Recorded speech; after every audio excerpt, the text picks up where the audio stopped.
it's Sean from P2R. Yesterday, the guys from Fluidampr flew in all the way from Springfield, New York to do some final testing on the Fluidampr that we're releasing here for the J-Series engine. We've been working with them for quite a while on trying to get this damper released for these engines. We got both the first gen and second generation engines. We're testing the first generation on my Accord because it has a double rib system, and we're going to be testing the second generation system on a 4th gen Acura TL that we got here. We're going to take you guys along and hope you guys enjoy.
Hi, I'm Aaron from Fluidampr, and I'm the Senior Design Engineer for the viscous dampers.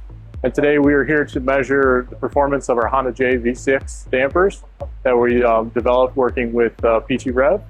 And what I'm looking at right here is a chart showing the vibration overview. And what we did was we measured the torsional vibration at the flywheel for the OEM rubber damper. So this chart shows the OEM rubber. And this is just giving you an overview of all the vibration content that's there from a 4,000 RPM to about a 7,800 RPM suite. We see some vibration orders here, and orders means vibrations per revolution. So we have some second order, so that vibration was happening twice per revolution of the crank. And then we see a lot of third order vibration, which is caused by the firing on a 4-stroke V6, and then another harmonic of that second order. And then you can also see a little bit of resonance here in the data that kind of looks like waves. And what those resonances do is they excite multiple orders. So you want to keep those resonances calm so that way you don't excite more vibration content. So the purpose of today's test was to see what was there with the OEM rubber. And then from there, we went through and measured with Fluidampr. So you can see we kind of knocked that resonance out of the RPM range. We still have similar orders, but the magnitudes for everything measured about the same. And then when we were going through, we were also measuring horsepower and torque. So what this shows is that the vibration damper was controlling vibration at peak just as well as the OEM, and it was a little bit better off peak. As you can see, these curves are a little bit lower, and we pushed that resonance out of the speed range.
All right, well there you have it. We just finished dynoing both generations of the J series with the Fluidampr. I mean, honestly, I was surprised with the results.